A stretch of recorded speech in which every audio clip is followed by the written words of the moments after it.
दोस्तों, हमारी इंद्रियों के द्वारा किए गए अनुभव ही हमारे लिए सच्चाई होते हैं। दूसरे लोग हमारे अपने अनुभव को मानने के लिए बाध्य नहीं है, लेकिन मेरी इंद्रियों के द्वारा किए गए अनुभव मेरे लिए सच्चाई है। अगर कोई मुझसे कहे कि इस ग्लास में क्या है, तो ये मैं नहीं जानता और ये मेरा इसके प्रति अज्ञान है। लेकिन अगर मुझे बता दिया जाए कि इस ग्लास में लीची का रस है, तो यह सूचना इसके प्रति मेरा ज्ञान हुआ। अज्ञान से ज्ञान। लेकिन अब भी मुझे इसके रस के स्वाद का अनुभव नहीं है और यह अनुभव इसे पिए बिना नहीं होगा। यदि मैं इसको पी लूं,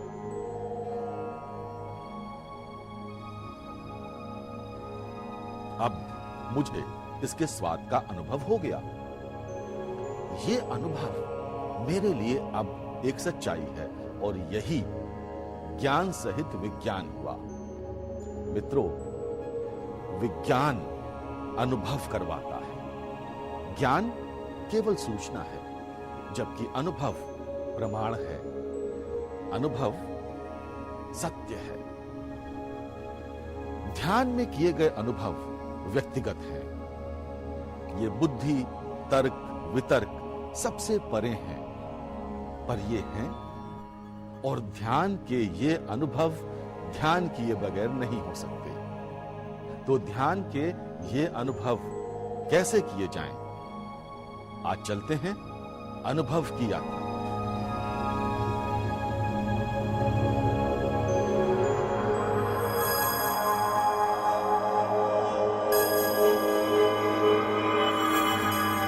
मैं ब्रह्मांड हूं।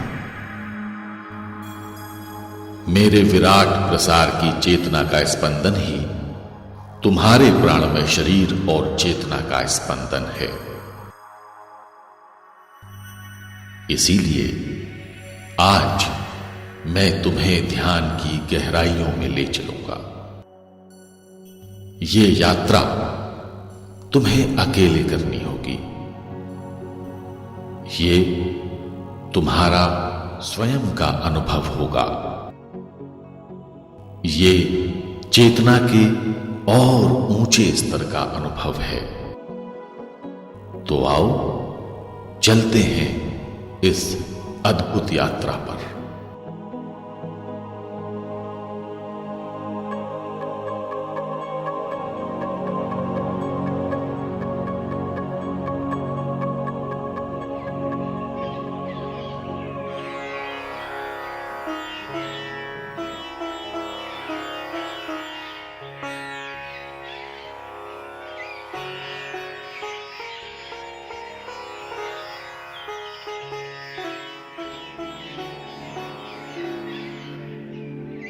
पालथी लगाकर बैठने से स्थिरता बढ़ जाती है। सूक्ष्म शरीर का दायरा भी बढ़ जाता है। ये स्वयं के सूक्ष्म अनुभव का प्रसार भी है। इसलिए सुखपूर्वक बैठो, कोई तनाव नहीं, विचारों को छोड़ दो, आंखें बंद रखो। ये मन के द्वार होते हैं, इसीलिए ये बंद होने ही चाहिए। ये यात्रा स्वयं की है। न कोई विचार, न कोई संकल्प, न कोई विकल्प। सारी ध्वनियां बंद करनी होंगी, बाहर की और भीतर की भी, जैसे सोते समय करते हो।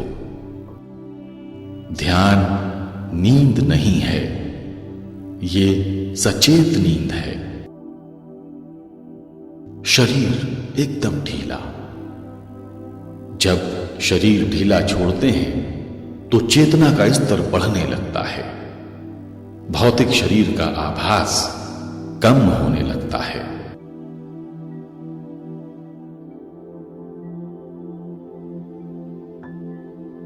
मन विचारों का समूह है। मन और बुद्धि को विचारों के परे करना होगा। इसीलिए मन को सांसों के आवागमन पर लगा दो।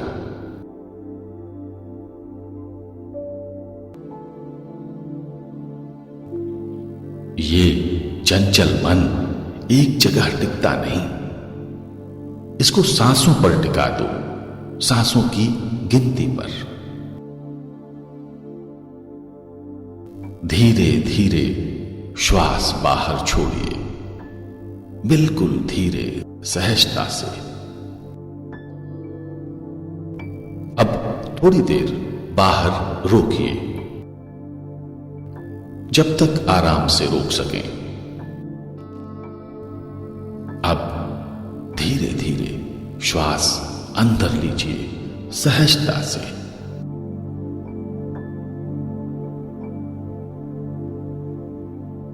ये एक चक्र हुआ।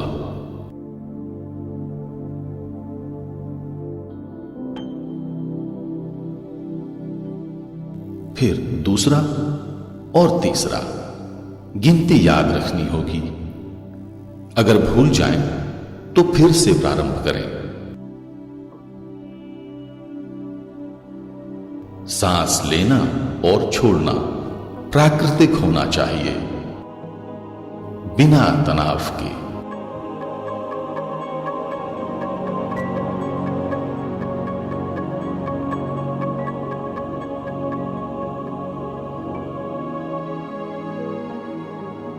यही ध्यान क्रिया है।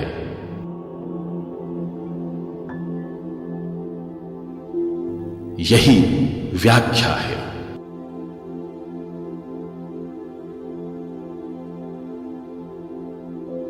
विचारों को हटा दो, मन को गिनती के काम पर लगा दो। इसमें खो जाओ, बहते चलो। धीरे धीरे सांस हल्की होने लगेगी और हल्की। ये अनुभव करो कि सांस छोटी हो रही है और छोटी। बंद आंखों को दोनों भवों के बीच टिका दो। कोई आभास नहीं, शरीर का आभास भी नहीं। ये ध्यान की अवस्था है।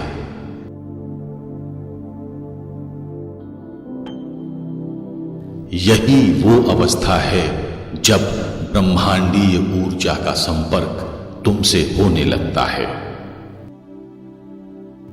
प्राणमय कणों की बौछार होने लगती है। ध्यान जितना तीव्र होगा, प्राणमयी कण उतने ही तीव्र होंगे। ब्रह्मांड के ये प्राण अणु सबसे पहले सर के ऊपर गिरते हैं। तुम्हारे भौतिक शरीर से संबद्ध प्राणमय शरीर का यही प्रमुख प्रवेश द्वार है। इसे ब्रह्मरंध्र कहते हैं। यहां से ये ऊर्जा पूरे शरीर में फैलने लगती है। ये स्पंदन भौतिक शरीर में कंपन भी ला सकता है।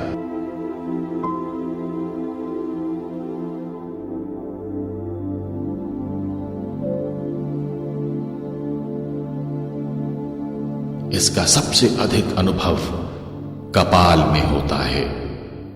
ये सूक्ष्म अनुभव है।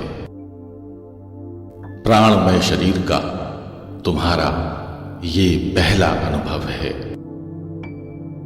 ये अद्भुत है, रोमांचकारी भी है। ये हर किसी को होता है। प्राणमय शरीर 72,000 सूक्ष्म नलिकाओं से बना है।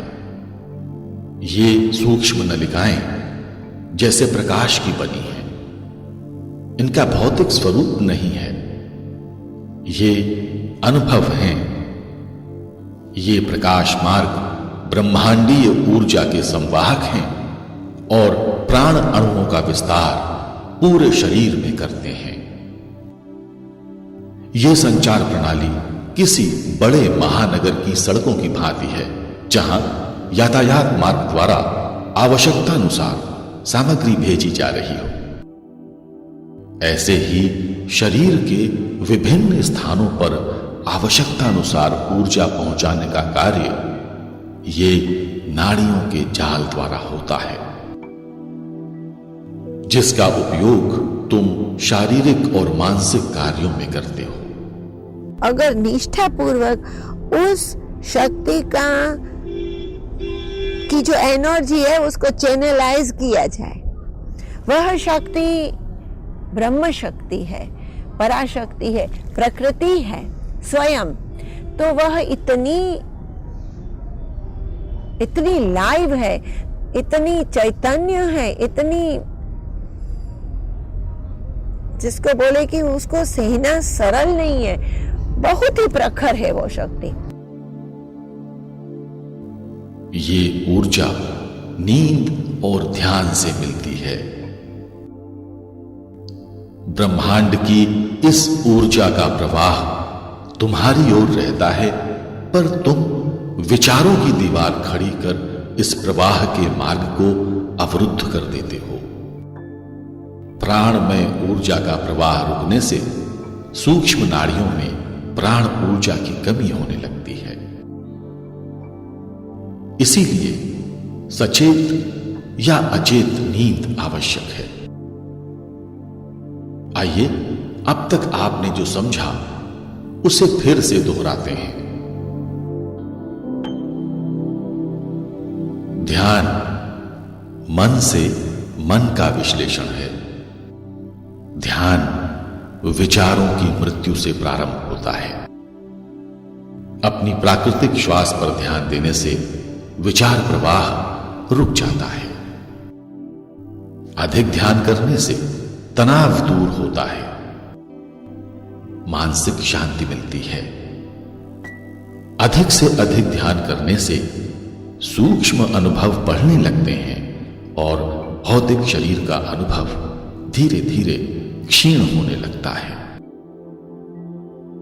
जब प्राणमय शरीर का प्रसार अनंत की ओर होने लगेगा, तो स्वयं की उपस्थिति का अभाव होने लगेगा और तुम्हारी चेतना ब्रह्मांडीय स्पंदन के साथ अपनी चेतना को मिला लेगी।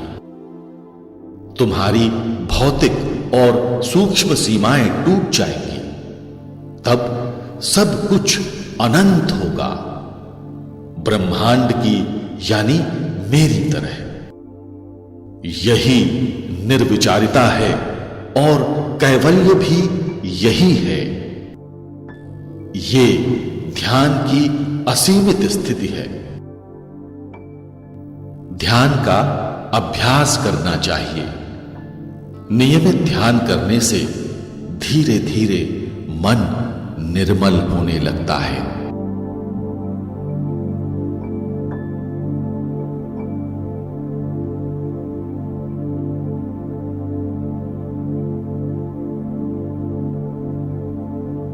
विवेक बढ़ने लगता है। अच्छे बुरे की व्याख्या होने लगती है। दूसरों के साथ संबंध मधुर होने लगते हैं। गृहस्थ जीवन सुखमय होने लगता है। मानसिक क्लेश और विकारों का नाश होने लगेगा। व्यवहार में संतोष और सहजता बढ़ने लगेगी। आंख पलकते ही हम दिव्य हो जाते हैं। कैसे? Think of divine, B divine. 20 minutes meditation, 20 minute ध्यान करें और दिन भर में कोशिश करें कि हम जब फ्री हो उस चैतन्य को याद करें। अपने आप चेंजेस होंगे, अपने आप हमारी ग्रोथ होगी, अपने आप हमारी अंतर शक्ति जागृत होगी और हमें इस भौतिकता से शाश्वत की ओर, अज्ञान से ज्ञान की ओर, अशांति से शांति की ओर और जो हम सब चाहते हैं, कहीं ना कहीं किसी न किसी भी रूप में हम प्रभु को देखना चाहते हैं, जानना चाहते हैं, सुनना चाहते हैं, उसका अनुभव हम ध्यान से और समर्पण, सेवा और त्याग से सहज में ही प्राप्त कर सकते हैं। अंततः मैं यही कहूँगी कि ध्यान करें, ध्यान करें, ध्यान करें, हंसी बा, खेली बा, करी बा। ध्यान तुम्हारे स्वास्थ्य और आनंद को बढ़ाता है। ध्यान किसी भी समय और किसी भी जगह किया जा सकता है। प्रारंभ में ध्यान 15 मिनट तक करना चाहिए, रात्रि को सोने के पूर्व और जागने के बाद। धीरे धीरे इसे बढ़ाकर 1 घंटे तक करना चाहिए। इसे करने के लिए किसी भी प्रशिक्षण की आवश्यकता नहीं है। Although there are many different forms of meditation that have been practiced for centuries, ज़्यादातर रिसर्च 2 ही तरह के ध्यान पर हुई हैं, जहां प्रॉपर रैंडमाइजेशन हुआ हो और प्रॉपर कंट्रोल रखा गया हो। एक है माइंडफुलनेस और दूसरा है TM यानी ट्रांसेंडेंटल मेडिटेशन। जैसा कि मैंने आपको बताया, हमारी रिसर्च अब तक की सभी रिसर्च स्टडीज़ का रिव्यू है। क्योंकि दुनिया में ज़्यादातर रिसर्च इन 2 ही तरीकों पर हुई है, इस वजह से हमारी रिसर्च भी इन्हीं 2 ध्यान के तरीकों पर है। माइंडफुलनेस मेडिटेशन, विपासना और बौद्ध ध्यान के दूसरे तरीके से अमेरिका में बनाई गई हैं। ध्यान पूरे जीवन भर की यात्रा है, जिसमें इंसान और गहराई में पहुंचता जाता है। पर अमेरिका में बनाए गए माइंडफुलनेस मेडिटेशन के कोर्स, जैसे माइंडफुलनेस बेस्ड स्ट्रेस रिडक्शन या MBSR, काफ़ी छोटे कर दिए गए हैं, जिसमें मरीज़ ने केवल 8 हफ्ते तक हर 1 हफ्ते 2.5 घंटे ध्यान सीखा। माइंडफुलनेस से जो 3 फायदे हमने देखे, एंजाइटी, डिप्रेशन और दर्द में, वो कम मात्रा में देखे। ये मुमकिन है कि ध्यान का ज़्यादा फ़ायदा होने के लिए लंबे अरसे तक ध्यान करना ज़रूरी हो।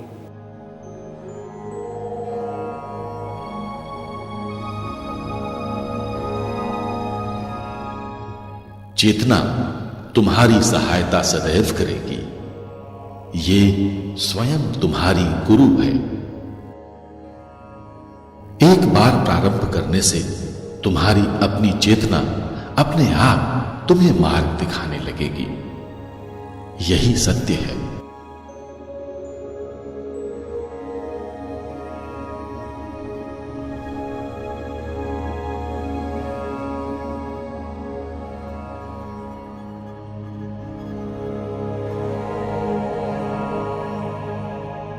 दोस्तों, मैं मानता हूं कि आज मैं यहां पर दूरदर्शन के स्टूडियो में इसलिए हूं क्योंकि मैं यहां काम करता हूं और यह काम मुझे मेरी योग्यता से मिला है। मेरी योग्यता मेरी क्वालिफिकेशन की वजह से है और यह शायद इसलिए है कि मैं पढ़ पाया। अगर मेरा जन्म नहीं होता तो मेरा नाम भी नहीं रखा जाता। यह सब क्रम दर क्रम विचारों की श्रृंखला है। इसी विचार श्रृंखला ने मुझे मैं या हम बनाया है। हमें हम कौन बनाता है? विश्व के बहुत से वैज्ञानिक अब सोचने लगे हैं कि यह कौन सा सॉफ्टवेयर है जो ह्यूमन थॉट प्रोसेस का कोर है, जो शायद हमें हम बनाता है।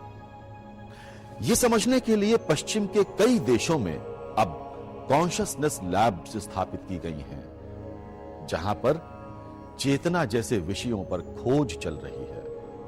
आइए इसे समझने का प्रयास करते हैं। मान लीजिए ये मेरा पहला विचार है, जिसे मैं अपना अस्तित्व समझता हूं। ये मेरा उसके बाद का विचार है, ये तीसरा उसके बाद का, चौथा, पांचवा, छठा और यहां तक यानी आज तक के और अभी तक के सभी विचार, ये सब पहले विचार के बाद का क्रम है और ये सब पहले विचार पर टिके हैं, जैसे बुक शेल्फ में किताबें टिकी रहती हैं। अगर ये पहला विचार मैं यहां से हटा लूं तो पूरा विचार क्रम और श्रृंखला नहीं टिकेगी, गिर जाएगी। ये पहला विचार ही उस थॉट प्रोसेस का कोर होता है। यही अहंकार है। इसी से व्यक्ति और व्यक्तित्व का निर्माण होता है। दरअसल इसका अभाव ही निर्विचारिता है।